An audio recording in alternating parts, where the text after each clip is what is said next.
ఇప్పుడు మనం ఉన్నది కలియుగంలో. అంటే ముందు త్రేతాయుగంలో గాని, ద్వాపర యుగంలో గాని ధర్మం ఎక్కువగా ఉండి అధర్మం తక్కువగా ఉంది. కానీ కలియుగంలో 3 పాదాల్లో అధర్మం ఉండి ధర్మం ఒకటే పాదం మీద నడుస్తుందని చెప్పి అంటారు. అయితే మనం చేస్తున్న ఈ పాపాలు ఈ అన్ని ఈ అధర్మమైన పనుల వల్లనే ధర్మం అనేది అధర్మం అనేది 3 పాదాలపైన నడుస్తుందా?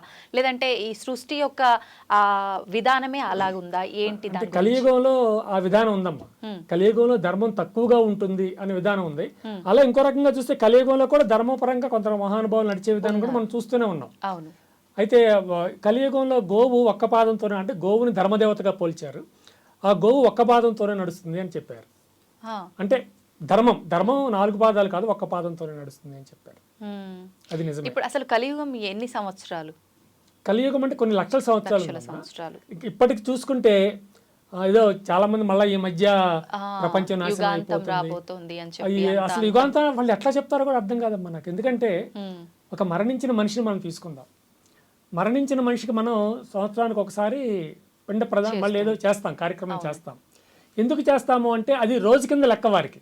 అంటే ఒక సంవత్సరం రోజు 12 నెలలు కలిపి వారికి ఒక రోజు కిందే లెక్క. మన ఒక సంవత్సరం వాళ్ళకి ఒక రోజు కింద లెక్క. అందుకని ప్రతిరోజు అన్నం పెట్టాలి కనుక సంవత్సరానికి ఒకసారి పెడతాం వారికి. అర్థమవుతుందా? అర్థమైందండి. సంవత్సరానికి ఒక రోజు పెడతాము. అదే మీరు దేవేంద్రుడి విషయానికి వస్తే ఆయనకి కొన్ని వందల సంవత్సరాలు అయితే తప్ప ఒక రోజు కింద లెక్క కాదు. అదే శ్రీమన్నారాయణ విషయానికి వస్తే ఆయన కొన్ని వేల సంవత్సరాలు అయితే తప్ప ఒక రోజు కింద లెక్క కాదు. అదే పరమశివుడి దగ్గరికి వెళ్తే ఆయనకి కొన్ని లక్షల సంవత్సరాలు అయితే తప్ప ఒక రోజు కింద లెక్క కాదు. అలాగే పరబ్రహ్మ దగ్గరికి వెళ్తే కొన్ని కోటాను కోట్ల సంవత్సరాలు అయితే తప్ప ఒక రోజు లెక్క కాదు. మరి నువ్వు ఏ మకం పెట్టుకుని ఈ దేన్ని ప్రమాణంగా చేసుకుని లేకపోతే రేపు ఈ 2025 చివరిలోనే ప్రపంచం నాశనం అయిపోతుంది, ఇంకొకటి వచ్చి అంట లేదు 2032లో ప్రపంచం నాశనం అవుతుంది, నువ్వు దేన్ని ప్రమాణంగా తీసుకున్నావు? నువ్వు చెప్ప లెక్క బయట పెట్టాలి కదా.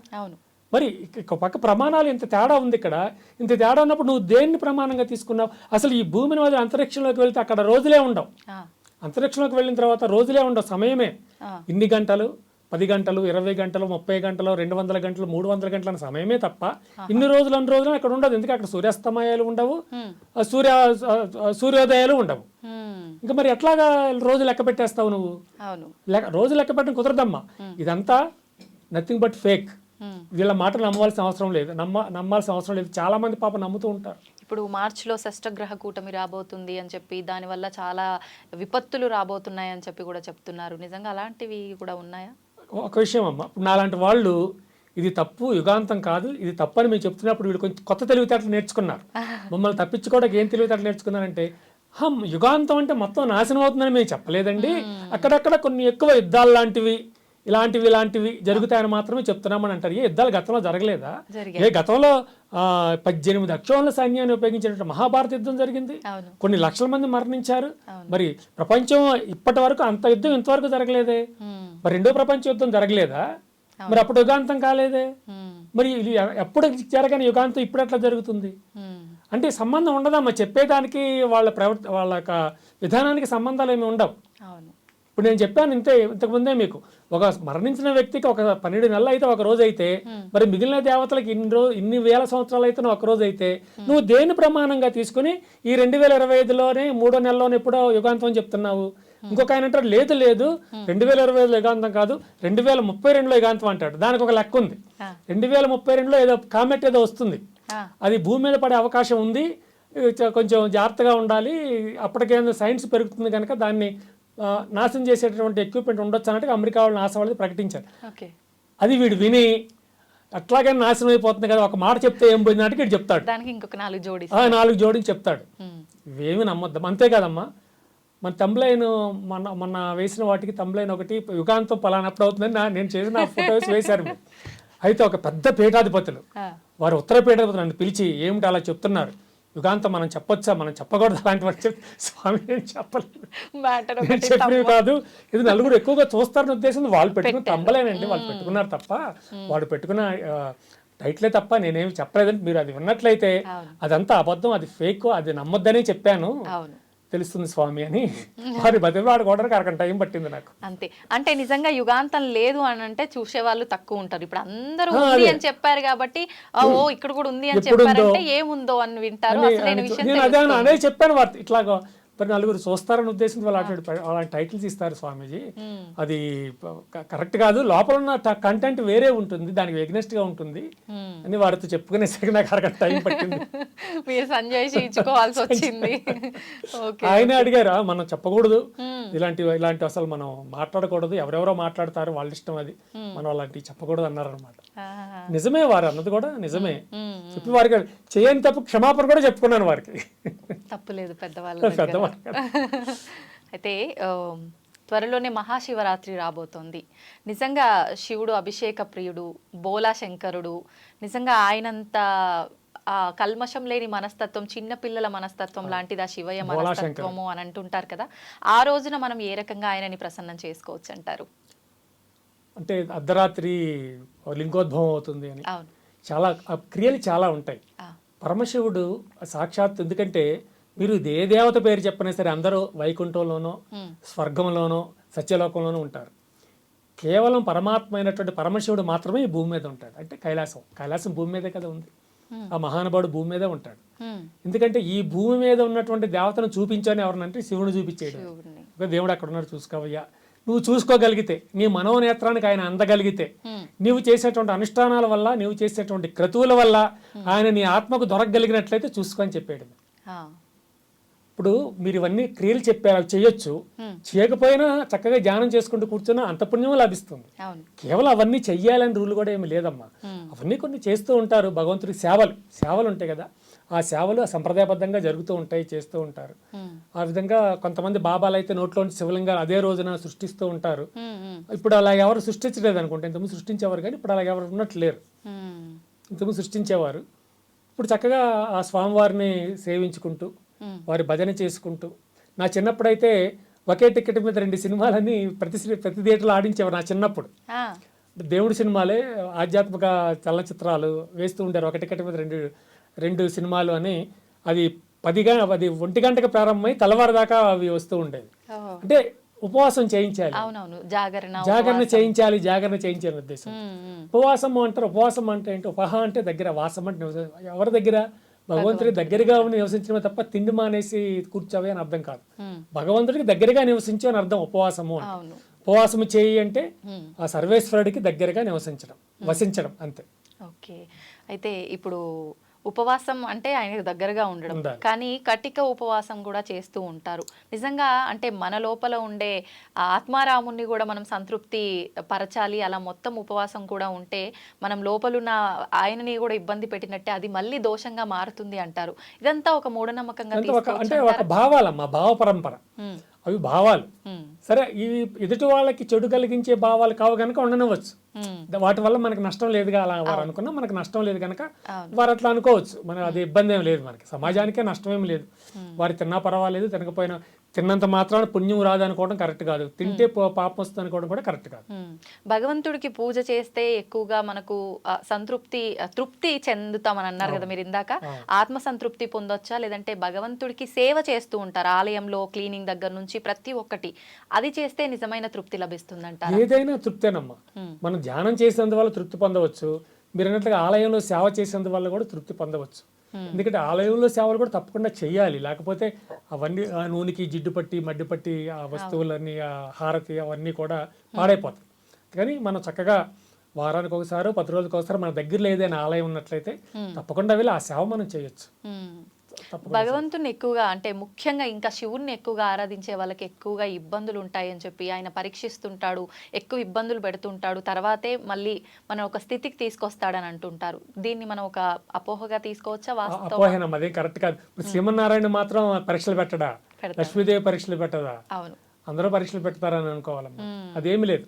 పరమశివుడు సాక్షాత్ బోలాశంకరుడు, ఆయన కరుణిస్తాడు, ఆయన కరుణాకరుడు, ఆయన అందులో అనుమానం ఏం లేదమ్మా. ఇప్పుడు భగవంతుడు ఒక్కడే మనందరము నమ్ముతాము, అవును. కానీ శివుణ్ణి ఆరాధించే వాళ్ళు శివుడే మూలం అన్నిటికీ అని చెప్తారు, విష్ణువుని ఆరాధించే వాళ్ళు విష్ణువే అన్నిటికీ మూలం అని చెప్తారు. ఎందుకని ఇలా అంటే వాళ్ళలో ఎటువంటి తారతమ్యాలు లేవు, కానీ ఆయన భక్తులమైన మనలో మాత్రం ఈ భేదాలన్నీ ఎందుకంటారు? అందుకనే నేను అటువంటి కాంట్రవర్సీ ఏమి లేకుండా పరమాత్మ అంటుంటాను. పరమాత్మ కాకపోతే శివుడు, విష్ణువు, వెంకటేశ్వర స్వామి, లక్ష్మీదేవి వీరందరూ కూడా ఆ పరమాత్మ యొక్క స్వరూపాలు అంతే, స్వరూపాలు అంతే. కానీ మెయిన్ పరమాత్మ అంతే. పరమాత్మ అంటే అది మీరు శివుడే అంటారు, శ్రీమన్నారాయణ అంటారు, అది ఎవరికి వారికి సంబంధించినటువంటి విషయం. కొందరు వైష్ణవులేమో శ్రీమన్నారాయణ అంటారు, శైవులేమో లేదు లేదు పరమశివుడే నిజమైన పరమాత్మ అంటారు, కొందరేమో అమ్మవారే పరమాత్మ అంటారు. ఎవరి ఇది కాకపోతే ఎదుటి వారికి చెడు కలిగించేది కాదు గనక ఇవి చక్కగా మనం అనుసరించవచ్చు, ఇబ్బంది ఏమీ లేదు. అయితే మనం ఇందాక స్టార్టింగ్లోనే మాట్లాడుకున్నట్టు ఆడవాళ్ళ విషయానికి వస్తే అంటే వాల్యూ తక్కువగా ఉంది అని అనుకున్నట్టు అది దేవతల విషయంలో కూడా వర్తిస్తుంది. జ్యోతిర్లింగాలకు ఉన్నంత ప్రాధాన్యత అదంతా కూడా శక్తి పీఠాలకు లేదు అని చెప్పి ఇది వాస్తవమే అంటారా? లేదు, వాస్తవం కాదమ్మా.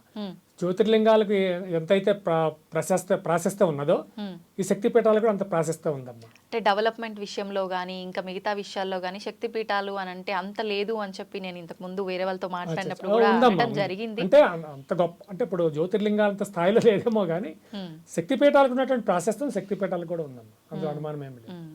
ఎక్కువగా అంటే భగవంతుడి ఆరాధనలో ఉన్న వాళ్ళకి నిజంగా భగవంతుడు వాళ్ళతో మాట్లాడుతున్నాడని చెప్పి ఏదైనా పలానా కార్యం నీ చేతి మీద చెయ్యాలని చెప్పి చెప్తున్నారని చెప్పి రకరకాలుగా ఈ మధ్య ఇలాంటి వాళ్ళు ఎక్కువైపోయారు బాగా.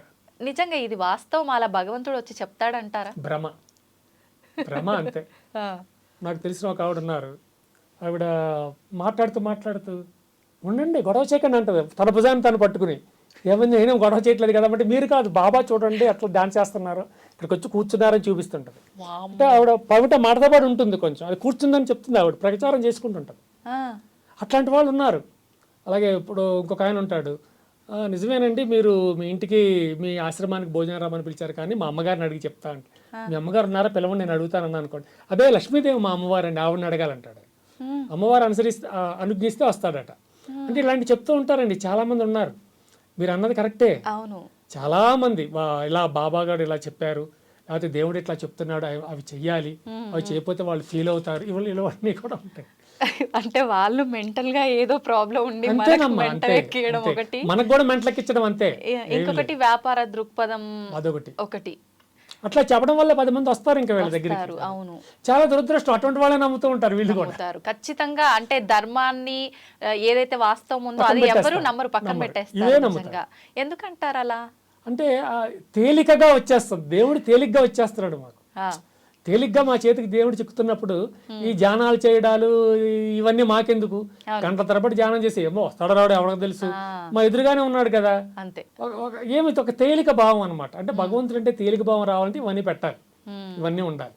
అమ్మవారు మాతో మాట్లాడతారు, స్వామివారు మాతో ఒక ఆవిడన్నారు, ఆవిడేమో ప్రతి సోమవారం ఆవిడ ఒళ్ళు బరువు ఎక్కుద్దట. ఎందుకు సోమవారం బరువు ఎక్కుద్దమ్మా అంటే, సోమవారం శనివారం బరువు ఎక్కుద్ది. ఎందుకు శనివారం ఒళ్ళంతా బరువు ఎక్కుద్దమ్మా అంటే, నాకు ప్రతి శనివారం ఉదయాన్నే వెంకటేశ్వర స్వామి వచ్చి పట్టేస్తారండి నా ఒంటికి, అందుకని నా ఒళ్ళు బరువెక్కిపోద్ది.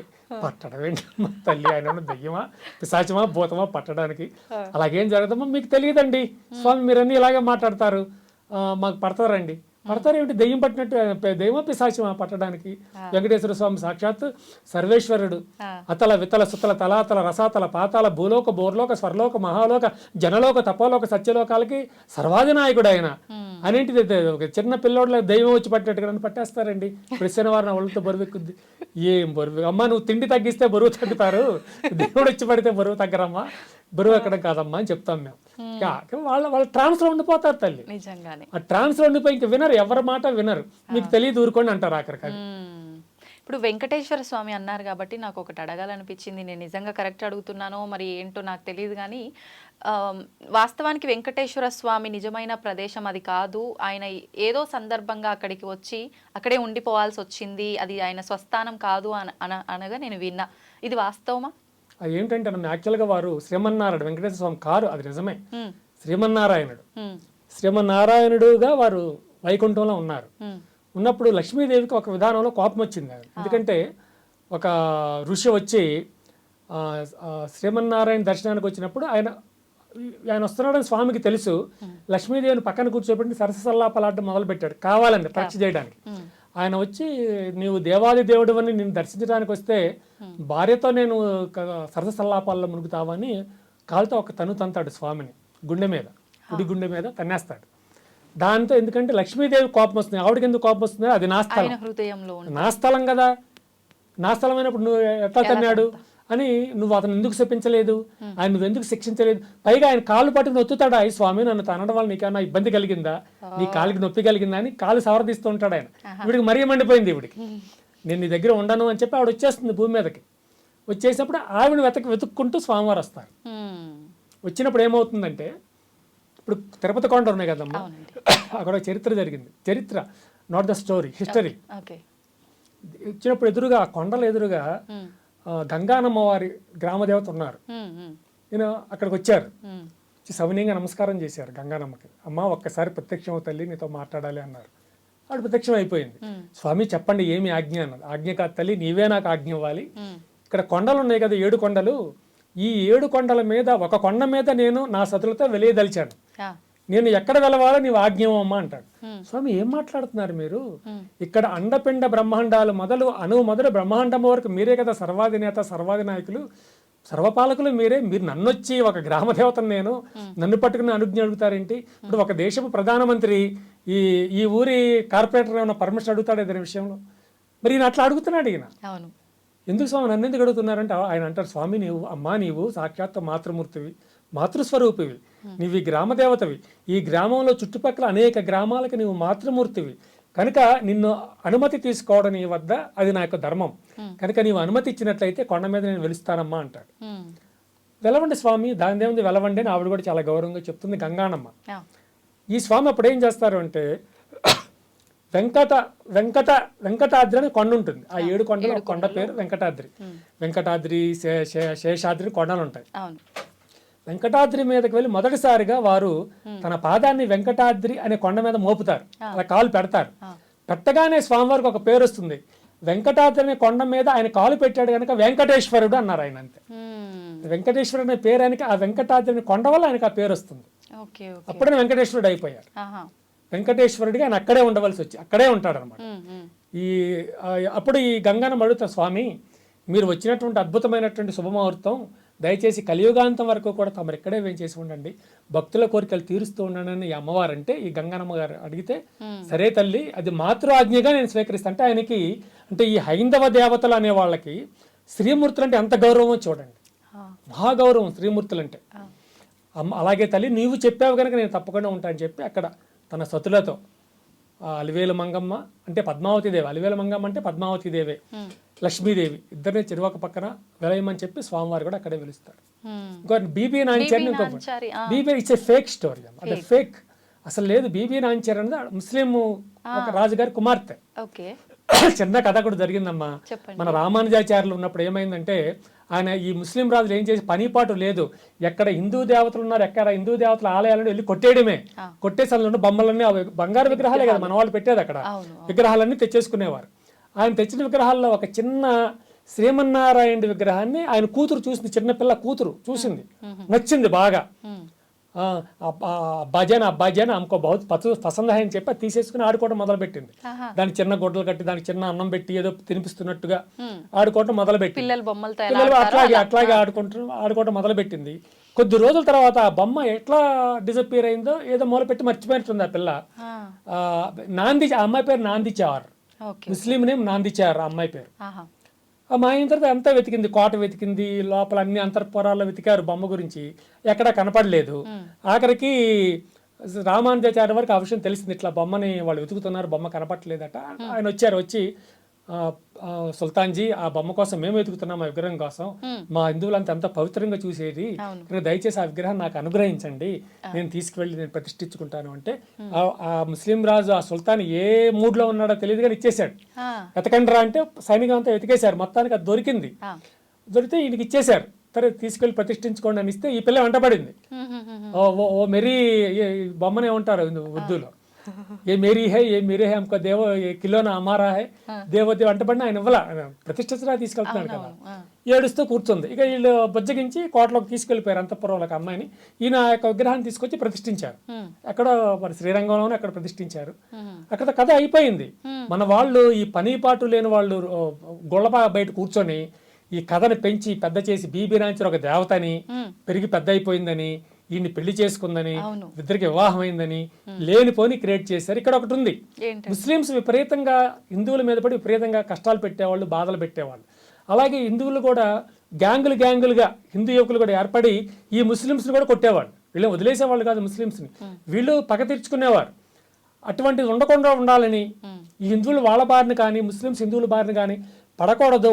ఒరే ముస్లిమ్స్ ఎవరో కాదురా, మన చుట్టాలే, మన బంధువులే అవుతారు. ముస్లిమ్స్ ఎవరు వెంకటేశ్వర స్వామి వారి భార్య యొక్క బంధువులు వాళ్ళంతా, మనం అట్లా యుద్ధాలు చేయకూడదు అని చెప్పడానికి ఇది. అక్కడ అయ్యప్ప స్వామి వారు కూడా తప్పల. అయ్యప్ప స్వామి వారి దగ్గర ఓవర్ అని ఒక ఆయన ఉంటాడు, ఓవర్ స్వామి బాబరమ్మ, వాడు లక్షల మంది హిందువుల్ని వాడి కంఠాలను నరికేసి ఒక రోజు అయితే ఒక వారం రోజులో 10 రోజుల్లో 5 లక్షల మంది హిందువులు తెగ నరికేశాడు. ఢిల్లీ నగరంలో 5 లక్షల మంది హిందువులు. ఏయ్ మతం మారతావా మారవా, నేను మారను అన్నవాడిని నరికేసేవాడు, మారతా అన్నవాడిని వదిలేసేవాడు. అలా మారను అన్న హిందువులు నరికేసి ఎంతమంది అయ్యారు అంటే ఇటు 5 లక్షల తలలు, అటు 5 లక్షల మొండాలు. ఆ బాబర్ విగ్రహమే ఈ ఓవర్. బాబర్ని ఇక్కడ ఓవర్ అంటారు, ఇది అయ్యప్ప దగ్గర శబరిమలలో అంటారు. వాడి దర్శనానికి మన వాళ్ళు వెళ్తున్నారు. ఏంటి, నీ పూర్వీకుల్ని అతి ఘోరంగా చంపినటువంటి వాడు దర్శనానికి మీరు వెళ్ళడం ఎంత ఘోరం అమ్మా అది. మేము చెప్తున్నాం, వాట్సాప్ల పరంగా కానివ్వండి, ఫేస్బుక్ల పరంగా కానివ్వండి, వాడు ఓవర్నైనా లక్షల మంది హిందువులు అతి ఘోరంగా తలలు తీసి చంపినటువంటి నీచుడు వాడి దర్శనానికి మీరు వెళ్ళడం ఏంటంటే ఎందుకు పెట్టారట? అది కూడా అబ్బే ఓవర్ అనేవాడు అయ్యప్ప స్వామి ఫ్రెండ్. సో అతని ఫ్రెండ్ కనుక ముస్లిమ్స్ అందరూ మనకు ఫ్రెండ్సే. అందుకని మీరు మన ముస్లిమ్స్ మీద యుద్ధానికి వెళ్ళకూడదు, వాళ్ళు వాళ్ళతో చెప్పు. హిందువుల మీద యుద్ధానికి వెళ్ళకు, హిందువులు శాంతి స్వరూపులు, వాళ్ళంతా కూడా అహింసాయుతలు కనుక నువ్వు వాళ్ళ మీద యుద్ధానికి వెళ్ళొద్దని ముస్లిమ్స్తో చెప్పు. ముస్లింతో చెప్పడానికి నువ్వు రాకుండా హిందువులకు చెప్పడం ఏంటి? ఈ విధంగా చరిత్రలో చాలా జరిగాయమ్మా. కొన్ని మనకు తెలుసు, కొన్ని మనకు తెలియకుండా అట్లా చేసేసారు అంతే. ప్రతి ఆలయం వెనుక కూడా మనకు తెలిసింది కొంత అయితే తెలియదు కొంత ఉంది. అవును. అయితే వెంకటేశ్వర స్వామి గురించే మాట్లాడుకుంటున్నాం కాబట్టి ఆయన స్త్రీ వేషధారణలో ఉంటాడు అని చెప్పి మాట్లాడుకుంటూ ఉంటాం. ఎందుకని ఆయన అలా ఉంటారు? స్త్రీ వేషధారణలు ఏమి ఉండరు. వీళ్ళంతా నమ్మకాలు ప్రచారం చేస్తూ ఉంటారు. అసలు యాక్చువల్గా ఏమిటంటే అది వెంకటేశ్వర స్వామి వారి క్షేత్రం కాదని, అమ్మవారి క్షేత్రం అని, ఆ విగ్రహం అమ్మవారి విగ్రహం అని, కనుక స్త్రీ యొక్క వంపు సొంపులు కనపడకుండా ఉండడానికి విపరీతమైన అలంకరణ చేస్తారు అని టాక్ ఒకటి ఉంది. కానీ స్వామివారే, వెంకటేశ్వర స్వామివారే, అక్కడ వెలిసినటువంటి శ్రీమన్నారాయణుడే సాక్షాత్తు ఆయనే తప్ప అమ్మవారికి స్వామివారికి సంబంధం ఏమీ లేదు. కానీ అలా అనుకోవడం మంచిదే. అమ్మ అంటే సాక్షాత్తు పరమాత్మగా భావించండి. అలా అనుకున్న వాళ్ళు పరమాత్మగా భావిస్తే సరిపోతుంది అంతే. అందుకే నేను కూడా పరమాత్మ అంటూ ఉంటాను. భగవంతుడిని కాకుండా, లేదా వెంకటేశ్వర స్వామి శివుడు కృష్ణుడు అని కాకుండా పరమాత్మ అంటూ ఉంటాను. అటు ఇటు పోకుండా న్యూట్రల్, అంతే పరమాత్మ అంతే. అంతేనమ్మా, కృష్ణుడు చెప్తాడు కదా, నేను నిరాకారిని, నేను పురుషుడిని కాదు, స్త్రీని కాదు, నపుంసకుడిని కాదు, నేను ఒక శక్తిని అంతే. ఇప్పుడు నీళ్ళు ఉన్నాయి, నీటికి మనం అది స్త్రీత్వం అంటామా పురుషత్వం పేరు పెట్టేస్తామా? పెట్టలేం కదా. నీరు అంతే, అది నీరు. అది మనం తాగినట్లయితే మన దాహాన్ని తీరుస్తుంది, జంతువుల దాహాన్ని తీరుస్తుంది, అలాగే పొలాలకు చక్కటి నీడిస్తుంది, దైనందిన జీవితానికి కూడా ఎంతగానో నీరు ఉపకరిస్తుంది. అదొక శక్తి, అంతవరకే అంతే.